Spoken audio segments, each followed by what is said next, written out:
সুপ্রিয় দর্শক আসসালামু আলাইকুম, জীবনের গল্পে সবাইকে স্বাগতম জানাচ্ছি। এই মুহূর্তে দেখতে পাচ্ছেন আমাদের ক্যামেরা বন্দি একটি সুন্দরী আপু, তারই আমরা জীবনের গল্প শুনবো। আপু আসসালামু আলাইকুম।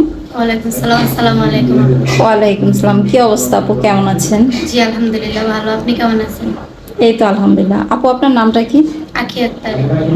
আপনার দেশের বাড়ি কোথায়? কেরানীগঞ্জ। আপনার ফ্যামিলিতে কে কে আছে? আমার ফ্যামিলিতে আম্মু আছে এখন, আর আমি। আমার বাবা ছোটবেলায় মারা গেছে। এখন বর্তমানে আপনি কি করতেছেন? কিছুই করতেছি না, আমার পড়াশোনা off।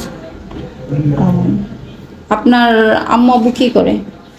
আব্বু তো নাই, আম্মু আছে, আম্মু কাজ করে। বুঝতে পারছি। এখন কোনো প্রবাসী ভাইয়া যদি আপনাকে বাইরে থেকে বিয়ে করতে চায়, আপনি কি বিয়ে করবেন? সে যদি দুই একটা বিয়েও করে, আপনি কি বিয়ে করবেন তাকে? আমি, সে যদি আমার সবকিছু মাইনা নেয়, আমার যদি যৌতুক ছাড়া যদি বিয়ে করে, সত্যি যদি ভালোবাসে, আমার পাশে থাকে সারা জীবন, তাহলে আপনি কি নামাজ কালাম পড়েন? জি আলহামদুলিল্লাহ। সুপ্রিয় দর্শক, দেশ ও দেশের বাইরে থেকে যারাই আমাদের এই ভিডিওটা দেখছেন, অবশ্যই আমাদের স্ক্রিনে দেওয়া নাম্বারে নক করবেন। ইমো, হোয়াটসঅ্যাপ আছে।